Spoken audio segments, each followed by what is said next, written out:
Never hectic, can't nothing hold us down. Can always go another round. Welcome to the underground. Real sports with real sports guys.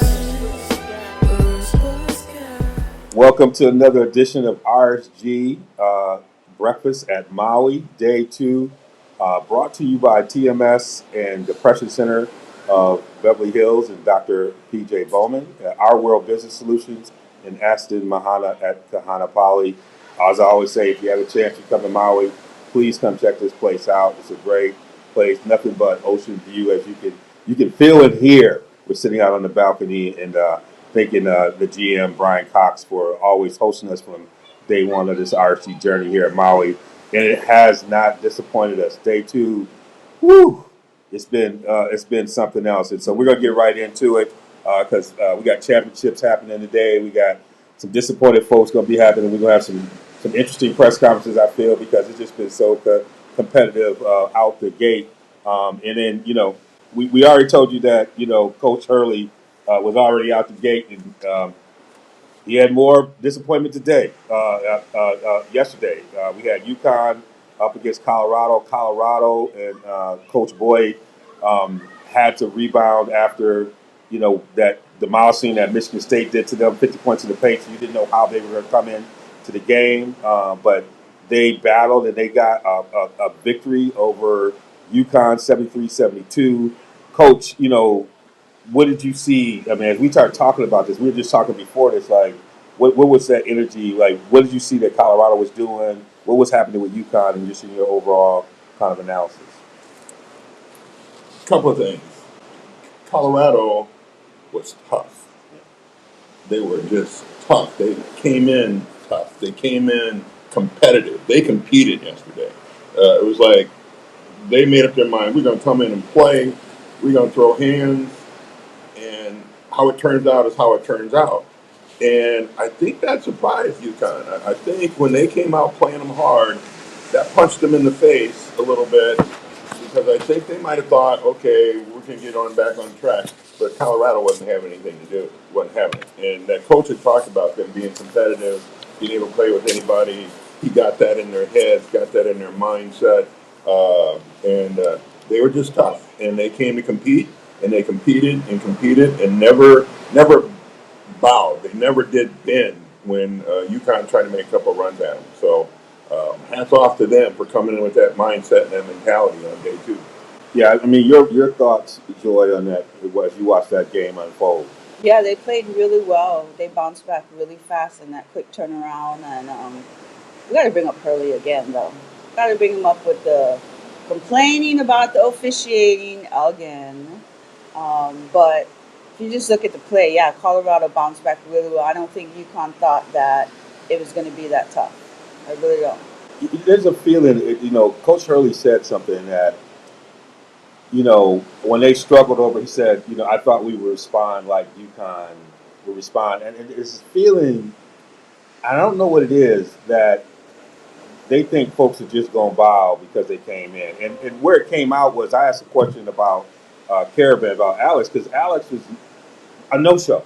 Yeah. Like, let's just be real. I mean, All-American no-show, one of 8 from the field, whatever, just a no-show, and didn't look like he was, he had talked about it was going to be on him. Yeah, everything was on him. And he didn't play. And then his response, well, he's a 2-time, champion. No, this team is not that team. And there's something about that, even in his response, that they're missing something. The one person that was playing that I felt like was giving them stuff, and he inserted them into the lineup was Hassan Daria. Like, that kid from Queens was like the one person when he was on the floor. They got everything they needed. They got you talked about how difficult the offense is. It ran well when he was on the floor. He got 3 fouls with about 11 minutes left. Their offense got stagnant, and that's where your All-American has to insert himself.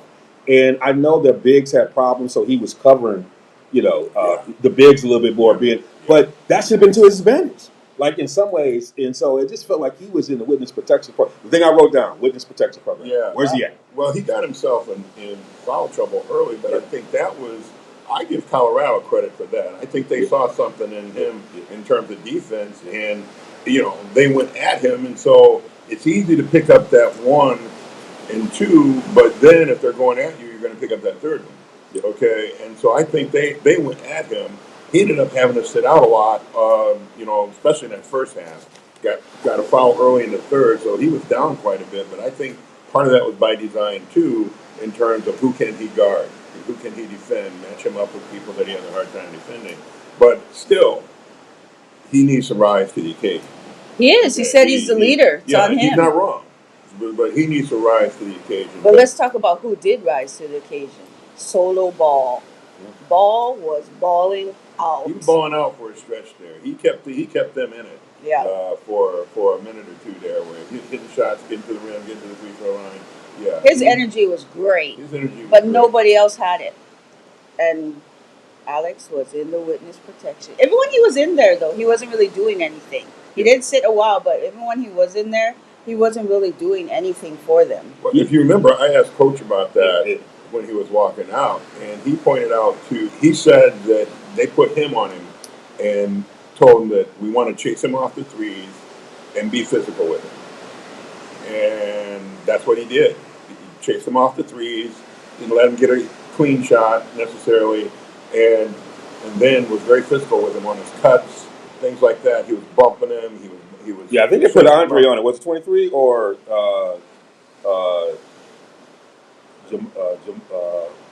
Jamovsky? Yeah, it was Jamovsky. Yeah. He's a player. Yeah, and he That's said he's a physical player. He talked about that, and that's what he did to him. He said, we just said, let's get physical with him, keep him off the threes, keep him off the glass, and that's what he did. Yeah, and the thing about it is, I mean, UConn came out. They came out in the first possession, came down. There was a lob for a dunk to Samson Johnson. Then Liam McNeely hit threes. Like Liam was like a freshman, was in it, hit threes. They got cooking early. They were up 30-19. Then Colorado closes it to like 30-24. But McNeely, as a freshman, seemed to be much more engaged for most of the game for them. And then they were scattering from there on out, trying to figure out where their offense was coming from after that first half. Well, in all fairness, and not that might have changed anything, McNeely got hurt. Yeah. And he went out for a while. Yeah. He wasn't really himself when he came back in. That's right. He was out of the flow once he got back, but that injury hurt him a little bit. Had to go out, had to go into the training room, and then come back out. But it took him a little bit out of the flow too. Yeah. And this tournament has been about the guards. I mean, and I think this is true with Colorado. You know, both Ruffin and Hammond third. I mean, they were problems. And again, I was saying it before. Remember, I talked to you. I said it feels like UConn struggles with guards like that. It feels like they. Other than Hassan, when they put him in the game, he had a really good possession down the stretch, close when he had the block, then he went down and got the 3-point play. Mm-hmm. But they struggle guarding people who can get into the paint. They don't keep them out of the paint, and you can see it. I mean, if you look at this game, I mean, the two top scorers, those guards were just, versus the college game being a guard game, those guards were giving problems. They were cooking. So, we'll see what happens. UConn is 0-2. Yeah. And they're going to face Dayton. Two teams who are hungry. Yeah. And one of them are going to go home with 3 losses. Like, if you would have said one of those teams were going to go home with 3 losses, none of us would have said that. Well, especially UConn. Yeah. Especially UConn. Yeah. So this is going to be something else. And then Colorado, they'll go home. Who do they play next? Colorado plays Iowa State. Oh, that's going to be a battle. My goodness. Yeah, that's going to be a battle. All right, then we had hide the women and children and your cousins and your brothers and everybody else and your uncle and your grandmother game, Memphis against Michigan State. We thought that was going to be a battle. But it felt like Memphis came out like Crawford against Spence again. I mean, Memphis is like, you don't believe in us? We're going to show you. And again, this is one of these games, when you look at the stats, you can't really figure out. But when you watch the game, you're like, one was just tougher. And one, Izzo was like, he was a little concerned with that they didn't respond. And it came out with the All-American. I mean, the All-American came out the gate and did what he had to do, coming out the gate in terms of making things, happen. As we think about, we think about what's not really All-American, but if we think about people like Haggerty and Hunter, I mean, they continue to put pressure. I think, Coach, you said, they make you defend. Like you worry so much about them pressing you that they put so much pressure on you to score on the other end because of the way Penny's got them being so aggressive on offense. You feel like you got to match them on the other end. If you don't, you know they're gonna come down and score. That's what you said. Like, talk a little bit about that. Yeah, I mean, there's ways to put pressure on people, and if you are efficient on offense, and I got to guard you through the shot clock, and I got to guard you literally the full court, okay? Because the way Tyrese is shooting, the way some of the other cats, they're shooting from the logo and dropping it, okay?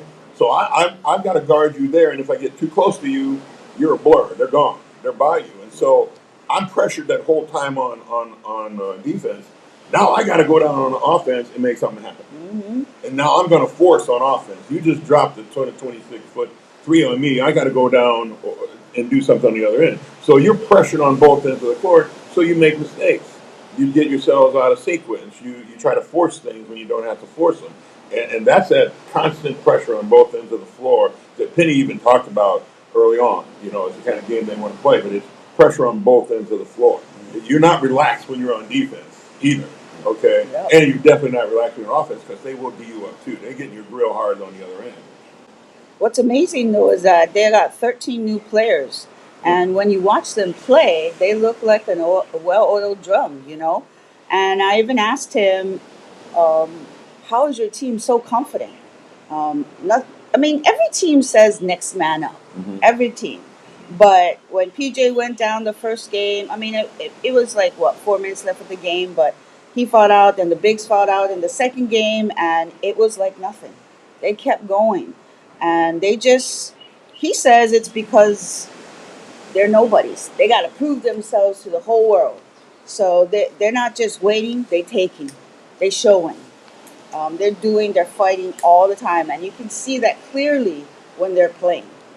They ain't got no qualms about fighting tooth and nail to show you what they're about. Yeah, I was thinking about that last night too, Joy. That's a good point.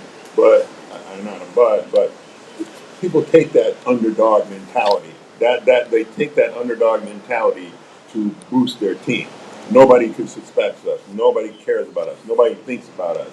Okay, we're gonna be who we are, and they can do what they want to do. All right. 2 years ago, that was Danny Hurley. I was thinking that as When he soon was as talking you about say Utah, that, that's what 2 I'm years saying. ago, he Yeah. said, hey, nobody expects anything from us. Nobody knows anything about us. We're just a bunch of nobodies. You know, they use that as fodder to push the guys. And in some cases, it's true. These guys come from different places and everything else. But these coaches really make a good use of that. And that's how they bond them. That's how they bring them together, saying that, you know, you're the nobodies on everybody's expectations. And they really use that, mold their teams that way. Yeah, I mean, that's when we get to Auburn. That's the Auburn message, right? You know, these guys they were 3 stars. I mean, they're doing it. You know, I think the big thing. I mean, you look at what Haggerty and Hunter, and they said that these are shots they practice. And Penny, he's preparing them to be NBA players. You got to be a shot maker. He's doing it. But really, the difference with the bigs, it's like the hidden calories, the hidden things that happen. I mean, it's like they don't show up on the box. But when you look at Musa and Dane, they set the tone in the lane, and that was the difference between Zapala was like very active against Colorado, non-existent in his game. Basically took him out, like no attempts, no nothing. He was like the presence for Michigan State was not. Again, there's plenty of guys in witness protection program. He was the second one in there. It was like not seeing. So the difference between the bigs and what they did defensively for Michigan State was not there. Versus when you look at Memphis, their bigs are active, man. They make you feel them. Like they'll follow out, but they'll make you feel them. They are not just in your face; they are just all over you. Oh yeah, and they play with a mission. They're going to show you how tough they are. Yeah. You know, that's what I love about time is zone. Yeah. Okay, and I say this every year. Of all the teams you see, you look at Michigan State early in the year, you know there's going to be something special come February, into February. But I love Tom was saying that they hit us in the face and we didn't do anything. That's right. He said if everything had happened That disappoints me. Yes. What disappoints me is that we got smacked in the face. We didn't respond. He goes, I can't, I don't like that. Okay, that's not who we're supposed to be. He said that we need to respond when that happens. And he goes, we just weren't tough. Because you know that's Izzo. That's just Izzo. Okay? And he goes, we weren't tough. And that's what bothers him more than anything else, is that they weren't tough. And like you said, their bigs weren't tough.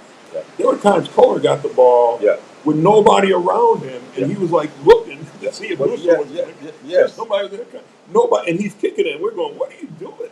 You know, but They were that so- was that intimidation factor that they have down there. Yeah, they were so out of system. They just couldn't do a thing. They couldn't even get back on track. Yeah.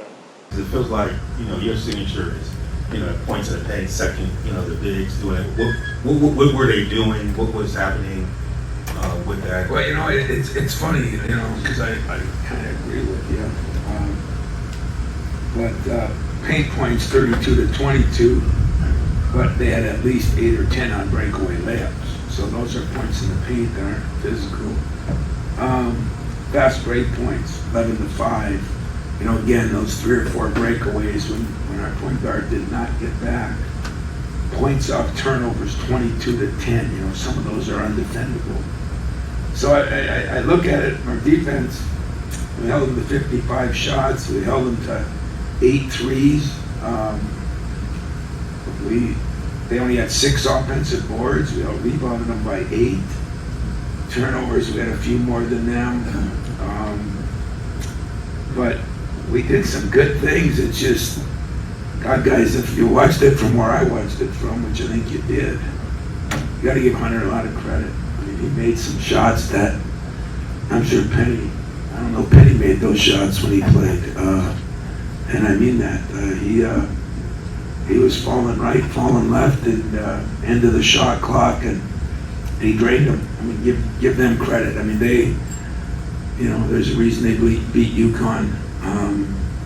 But I think if I take something away from this game, a couple of stretches, I think we can play with just about anybody here so far. We'll see what happens tomorrow. Yeah, and one thing I love about Izzo is, like he said, they play tough, and I love the way they play. Like, he appreciated, other coaches would complain. Yeah. And you already, Exactly. you're already hearing Auburn complaining about it, right? Well, He's already Hurley planting too. the seeds. Hurley They already, too. but he relished it. He was like, I like that. appreciate I that. like how Like, they play. he liked how they play, and it's something else. So, Memphis is going to be, I'm Dane and Musa are on my all Moses Scurry team. For you folks who want to go back, YouTube, UNLV back in the day, Moses Scurry. These two guys play like that. Physical presence in the paint, all Moses Scurry. This is for the youngins. Y'all go check that out. All right. In our next game, Auburn. We got North Carolina. Oh, Is that what we got? No, right there? Iowa State, Dayton. Okay, Iowa State Dayton. I had my stuff out of there. Iowa State Dayton. Oh, this was a tough one. Yeah. My goodness. This was we had 89, 84. I mean, it was pretty even throughout the game. I like what Iowa State did. The only thing I'm still harking on long term with Iowa State is I think Joshua Jefferson just has to be a bigger part of their game. But they're finding a way to win. They got a lot of the difference is if you think about it, they got a lot of people contributing I was to just winning. gonna say that. Yeah. Keyshawn Gilbert was obviously set the tone. I mean, he made every play that needed to be made as well. But I mean, it was pretty much an even game all the way through. If you think about even the fast breaks were 14-40. This is about possession by possession type of game. When I looked at Dayton, the only thing I think they needed to do, I think he's their energizer bunny, is Nate Santos. When he scores, it's just like there's something about him. If you saw him in the first game, he gets that energy up. He wasn't very active offensively. He was 4 for 13. But Enoch Cheeks and Malachi Smith, I think balled out. But yeah, it was just a gritty game. It was. It was a really tough game. It was a physical game. At times, I thought the refs weren't handling it very well in terms of the physicality. I mean, you can let some of it go because these guys play so hard. But overall, the team responded well. And again, I think there was a little bit of philosophy with Santos was to get him off the threes, chase him off the threes, make him have to work harder. Because I remember watching the other game, he doesn't. He's an opportunist. Yes. He plays off of Chiefs and he plays off these guys pretty well, and definitely off of Gilbert. But I'm sorry, of the team. But he a guy that gets his stuff off of what everybody else does, and when you can D him up a little bit, make him have to work a little bit.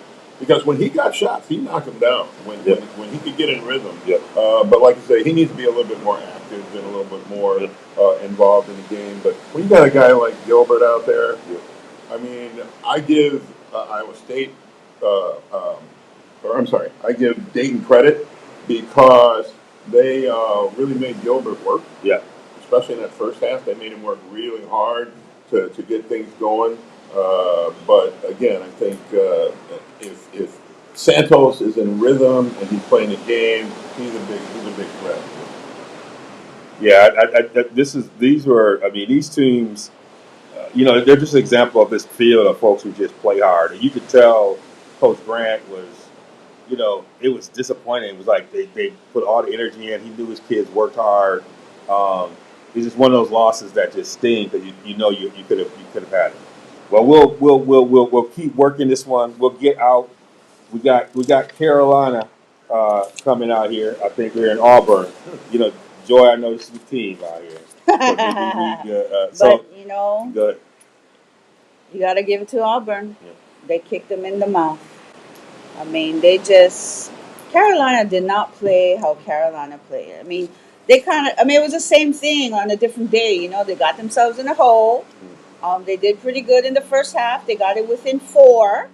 But they came out lackluster again. It was just a whole game, and Auburn was on blast the whole entire game. Out hustling them, out rebounding them. Our bigs were in witness protection program. They were standing watching the rebounds. I'm like, offensive rebounds were just non-existent. It was painful.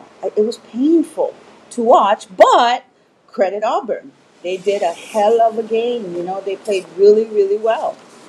Yeah, that's the thing about I'm noticing with Carolina is that they don't like they're big. There's no resistance early on. They whatever they're doing defensively early, there's no resistance. And Auburn just took. I mean, Broom was just doing whatever he wanted to do. Broom was hot, was inside, outside. 18 of his 23 were in the first half. He set the tone, for the game. As Coach Davis said, he played. This is the evolution of a player. He played the way he wanted. He played at his own pace. He was controlling the game, and they had no resistance to him.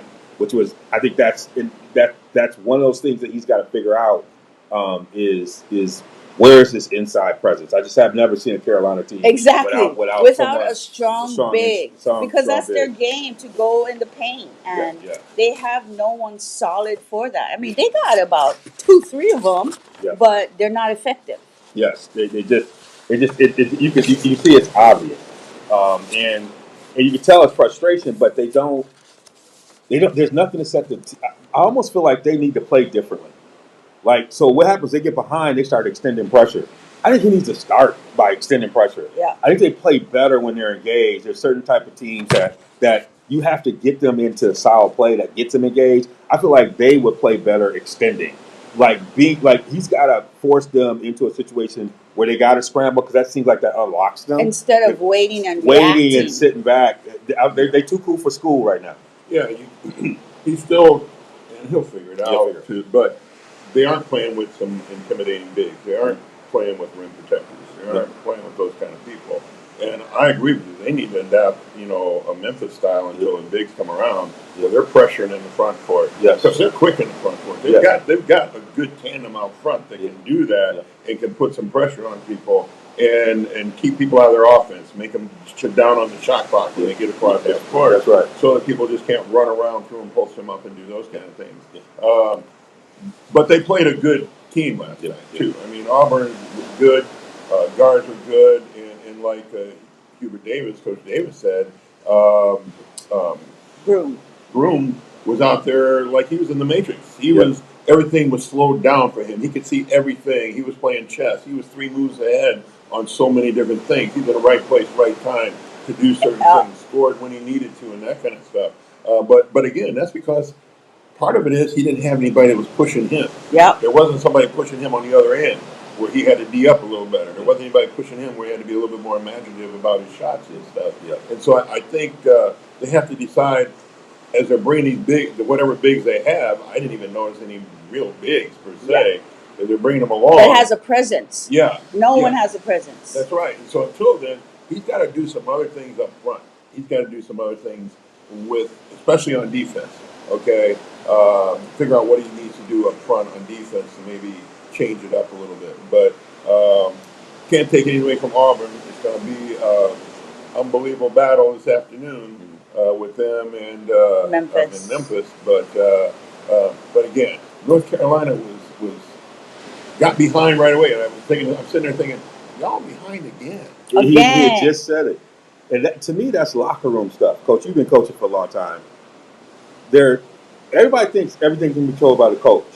That stuff is about the players, right? It's about there's got to be someone who is setting the tone with the group in the locker room who would just refuse to let folks do something different.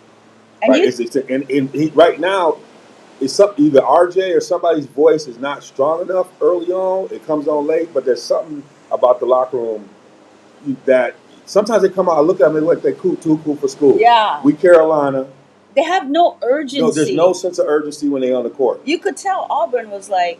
Auburn came out like, yeah, it's jailbreak. We gonna do it. But then once the game started, you could see Broom dancing. He danced. Literally dancing. Literally. Oh, yeah. I swear he was having fun. Yeah, he was blowing kisses to the crowd. I said, that's my guy. He was balling, but it was like he wasn't exerting pressure because he was dancing and having fun. Yes. But he was all over the court, out rebounding everybody, making shots, and Carolina was just watching. Rebounds, watching.